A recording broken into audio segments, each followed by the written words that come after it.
I must admit, I am deathly curious to know how a void gate came to be hidden in the depths of these ruins.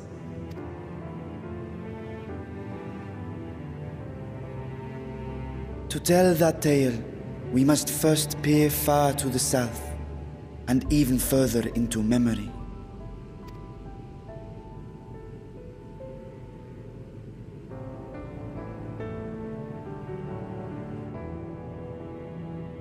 An age 5 millennia passed when the Algan Empire sent an invading force to the shores of Merasidia. The southern people rallied around the commanding figures of Bahamut and Tiamat and fought fiercely to repel the would-be conquerors. With Bahamut's defeat, however, the tide turned against them. Desperate to seize any advantage, the Mercidians resorted to summoning primal entities. In response, Emperor Zande forged a covenant with the Cloud of Darkness, sovereign among the all-devouring denizens of the Void.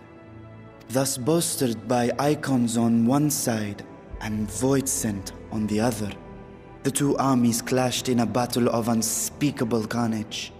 So much death, so much loss.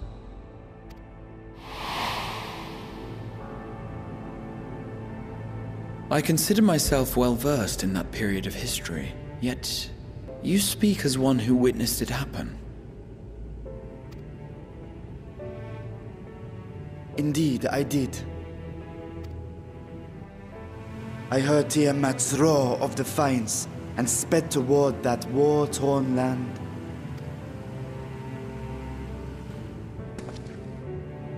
Along with my sibling, Ashdaya.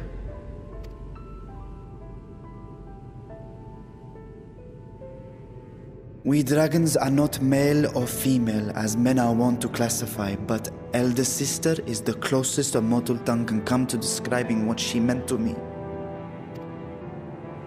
I was the last of our brood to hatch, and Ashdaya cared for me where my sire could not. Thus I was with her when Tiamat roared, I was with her when she journeyed south, and I was with her when she fought against the Void-sent hordes.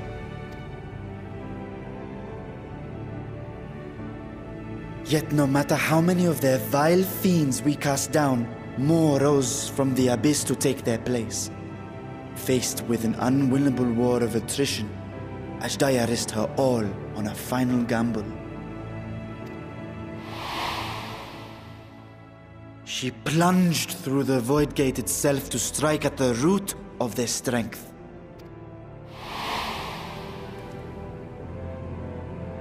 I tried to follow in her wake, determined to lend what aid I could. But even as I came upon Alag's glittering tower, I saw the rift close behind her. And Ashdaya has been lost to us ever since. I find I must retract my earlier claim of historical knowledge. Nowhere in the Crystal Tower's archives did I see mention of such noble sacrifice. That does not surprise me.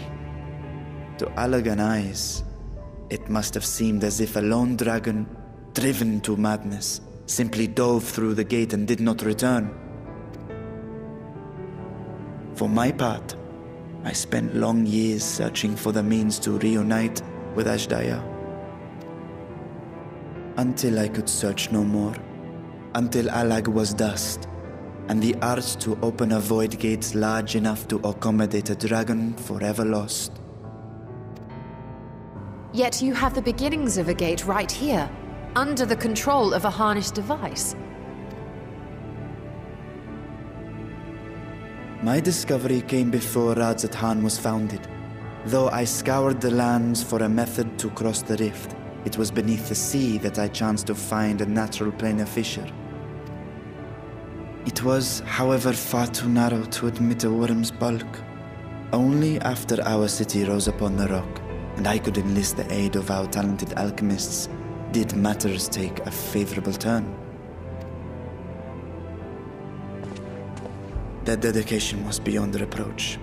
Tirelessly they worked to expand the fissure, and after decades of toil, It finally grew to a size that a child might pass through.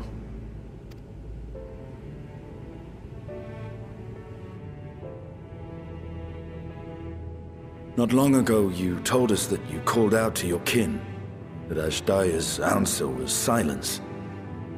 I suspect the conclusion to your tale is not a joyful one. With hope in my heart, I used a simulacrum to cross the threshold. But no, I did not find her. What I found was a host of voidsent, clamoring around the opening they had sensed. 'Twas but a moment, but enough. I had no choice but to retreat and allow the portal to contract once more. The gate was a threat to your people. You had to decide between endangering Razathan and abandoning your sister. And you chose the latter. 'Twas not that thy siblings scorned thy call. 'Twas that she was trapped beyond a barrier through which neither roar nor dragon may pass. Even now, in the desolate world of the 13th. I can scarce imagine your pain, yet it was wise not to linger in that place.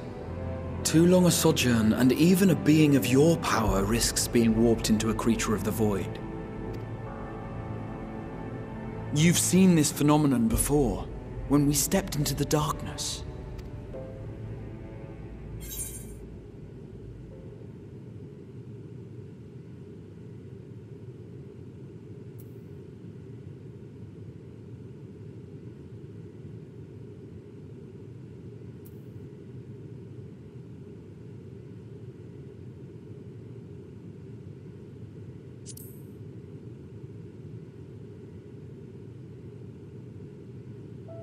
As did I. Were it not for Une and Doga, or Nero for that matter, we might never have made it home. Do you remember what happened to Nero? How his wounds allowed the void's corruption to enter his body and twist his ether? Had it been allowed to progress much longer, I presume he would have been fully transformed. Then there is little hope for Ashdaya. Ah, no. I hadn't meant to. I speak only of possibilities. The scales of the First Brood are extraordinarily resistant to ethereal fluctuations. They are the protective talisman's core components after all, and even the corruption I described would struggle to overcome. Of course. With the warding scale in one's possession, one could conceivably survive a stay in the 13th without being warped by its energies.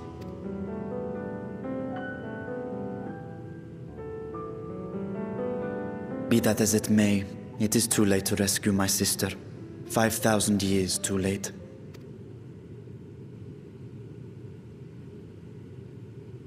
And now countless others look to me for guidance and protection.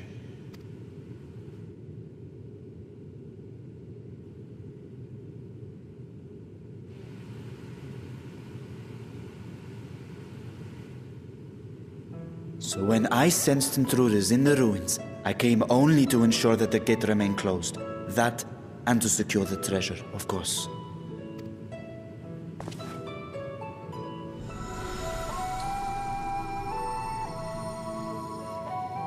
I wish only to forget the rest.